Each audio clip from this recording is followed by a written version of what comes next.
A World Cup debut that was supposed to test Sweden's limits turned into a statement the entire tournament just felt. Because by the final whistle the scoreboard read 5-1, and suddenly Sweden weren't just winning. They were being talked about as dark horses nobody wants to face, but it didn't start that way. Tunisia came into this game with confidence few teams can match, unbeaten in qualifying, not a single goal conceded. A defensive wall that was supposed to frustrate anyone in their path. For a few minutes it looked like that reputation might hold, until everything collapsed. In the 7th minute, chaos inside the box changed the tone instantly.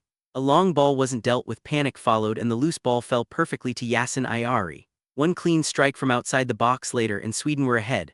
No warning, no build-up, just impact, and that wasn't the end of it. Tunisia tried to respond, pushing forward through Elias Saad, forcing a save that briefly reminded Sweden this wasn't going to be a walk. But every time Tunisia stepped up, Sweden answered with something sharper, faster, more clinical. Then came the moment that truly shifted everything. A counterattack opened up space on the left and Alexander Isak did what elite forwards do. No hesitation, no panic, just a controlled finish into the far corner. 2-0. And suddenly Tunisia's invincible defensive record was gone in under half an hour.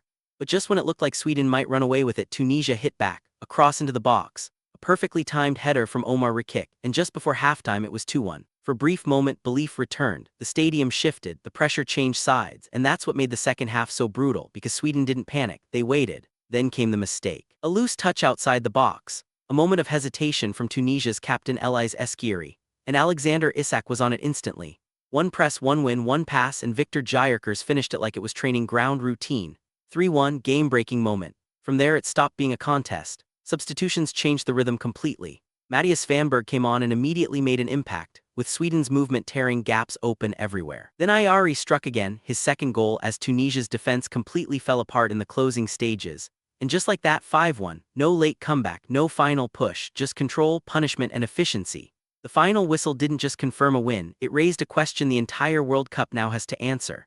Was this just a strong opening performance, or the moment Sweden announced they're here to go deep? Because if they keep playing like this, the so-called dark horses might not be underdogs for long.